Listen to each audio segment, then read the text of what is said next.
You know, there's nothing more I wanted to be doing this afternoon than practicing some alto trombone and making a cute little video for your edification, and you watch me embarrass myself a little bit because I enjoy it and I want to be better at it.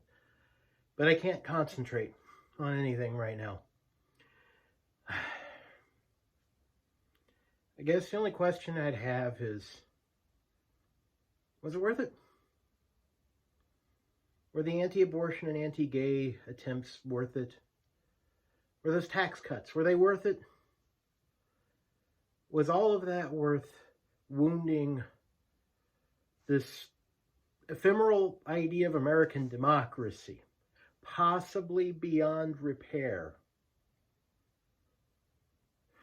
I don't know. I find myself speechless, which is an odd place for me to be.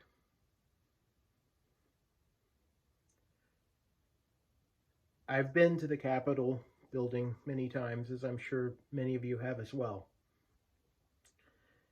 And, last time I was in D.C. was 2016. I did a little bit of research at the Library of Congress and did a tour of the Capitol and had breakfast with Senator Klobuchar and I always make it a point to that. And every time, no matter how old I am, I walk through those halls and I'm filled with just awe and wonder and astonishment that I, just some guy who grew up on a hog farm and is now a music teacher,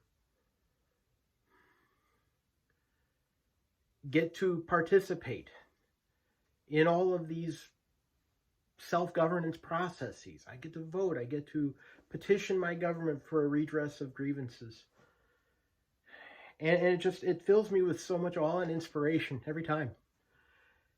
And to see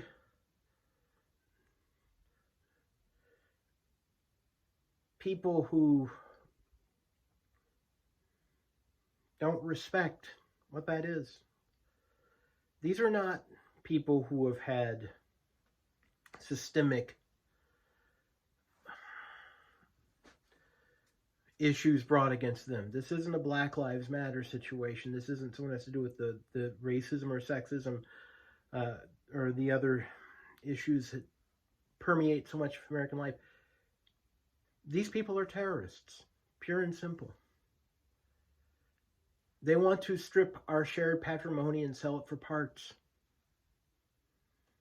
All they care about is them. There is no idea of e pluribus unum. E pluribus unum from many one.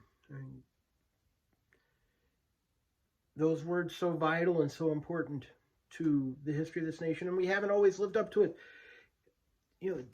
Reading the history of this nation is always a challenge because the ideals are so lofty, and yet we fall so short so many times. But like Molly Ivins, I think it is possible to read the history of this nation as us continually attempting to do better. Sometimes it's one step forward and two steps back, but we're always trying.